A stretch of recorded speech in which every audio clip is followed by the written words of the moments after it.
Question 12, il faut déterminer les valeurs des coefficients de transmission linéaire des angles extérieurs des murs ψ12 et ψ13.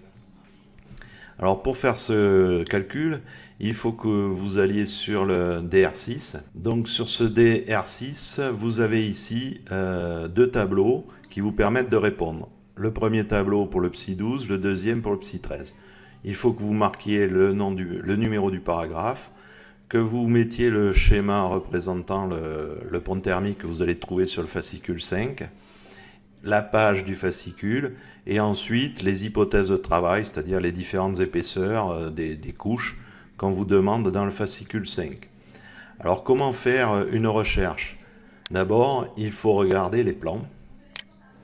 Donc on vous donne à calculer le premier pont thermique entre le mur de refend de la cage d'escalier qui se situe ici et le mur extérieur avec l'ITE. Donc c'est ce ψ12 ici qu'il faut calculer. Et ensuite on vous demande de calculer le ψ entre le plancher intermédiaire, c'est-à-dire ici, et puis le mur avec l'ITE ici, et ici donc ce sera le ψ13. Alors, on voit ici que le mur de refend est en maçonnerie classique, vous voyez avec la légende, et que ici on a un mur extérieur avec de l'ITE, ça il faut s'en souvenir. Et puis là, on voit ici que c'est un plancher léger, vous voyez ici les montants en bois, donc c'est pas un plancher en béton, et il est en liaison avec un mur en maçonnerie et une ITE.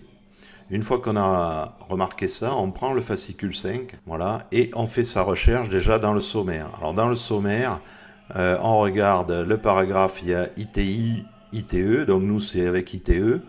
Et ensuite, le premier pont thermique qu'on a calculé, c'est entre le mur de refend et le mur extérieur, donc c'est une liaison entre parois verticales, page 131. Page 131, on voit donc ici les différents cas.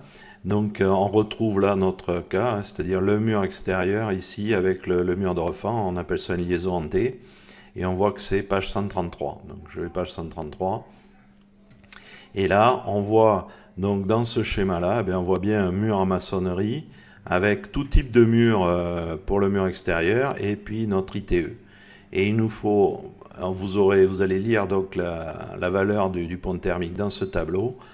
ER, c'est l'épaisseur du refend, donc vous lisez sur le plan. Et le R de l'isolant, c'est pareil, vous l'avez déjà calculé dans la question précédente, la résistance de l'isolant. Alors, vous ne faites pas de calcul approximatif, même si ce n'est pas tout à fait les valeurs qui sont notées dans le tableau. Et vous lisez donc la valeur du pont thermique, du premier pont thermique. Deuxième recherche, il s'agit cette fois-ci d'une liaison entre le plancher intermédiaire et le mur extérieur. Donc vous voyez, c'est ce paragraphe-là, page 121. Voilà, donc arrivé ici, on voit que notre cas, le voilà, c'est un plancher intérieur avec le mur de refend, donc page 122. Alors, dans ce cas-là, on voit plancher léger ici, en bois. Là, ce sont des planchers béton, plancher en bois, tout type de matériaux pour le mur extérieur avec l'ITE. Et donc on voit qu'on a un pont thermique ψ1 et ψ2 au-dessus et en dessous du plancher. Alors on va se servir de ce tableau-là pour trouver la valeur du pont thermique. EP, c'est l'épaisseur du plancher intermédiaire qu'il faut lire sur le plan. Et ensuite, RI, c'est toujours la résistance de l'isolant extérieur. Et une fois que vous l'avez, vous cherchez dans le tableau la valeur du pont thermique.